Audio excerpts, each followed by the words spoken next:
Good morning Year 6 and welcome to PE with Miss Robards. Today we're going to be playing an invasion style game, which means you are trying to invade the attacking team to stop them scoring points. You will either focus on strategies for attack, which means scoring, or defense, which means stopping the other team from scoring. We will be playing 3 versions of this game, with each game slightly modified from the game before to make it more challenging.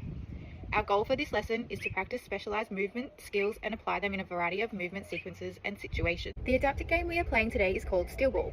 We are going to need some equipment.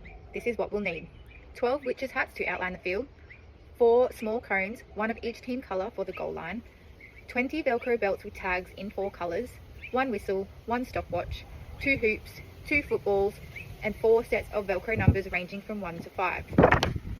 The class will be allocated into 4 teams at random. Each field will be marked out by the cones. The aim of the game is to use your teamwork and work out how you can stop your opponents from tagging you so that you can make it across the goal line. For this first game, we have some simple rules for you to follow. These are: both teams start on their goal line. The teacher will call 2 numbers from one team. They are called the safe runners. On the whistle, the safe runners will run to the hoop and grab the ball. Once the ball is out of the hoop, the rest of the attacking team can run up. The defending team can run when the ball is out of the hoop. The defensive team attempt to remove tags from the attacking belt. Once a tag is removed, a player must play the ball. You will get 6 plays before changeover. The tactical focus of this game shows how you can use your teamwork and manipulate your skills to communicate with your team to score a goal. Consider how you are going to work in your team to avoid being tagged. Your tactical focus could be using your movement skills such as dodging or your speed, as well as communicating with your team where you are positioned on the field and what you are planning to do. Whilst both teams will get a turn to attack and defend, today I want you to focus on your offensive tactics. Communication. Talk with your team. Your locomotor movements. Are you sidestepping? Are you using speed? And your spatial awareness. Where are you positioning yourself on the field? Who's ready to play? The red team has been allocated to the attack side. The teacher calls out 2 numbers, and when the whistle blows, they run up and get the ball. When they are tagged, the ball is played and the next player has a run. After 6 plays, it's time for changeover. Year 6 freeze.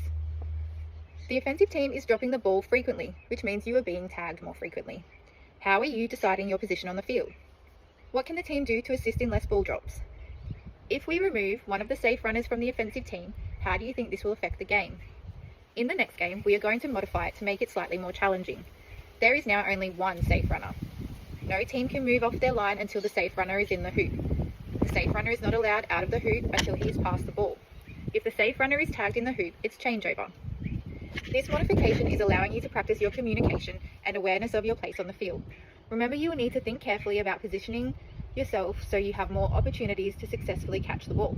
Communicate with your team and think about how you'll be moving in a way to keep your tags in place. Will you use your speed, or maybe you can try dodging or sidestepping this time?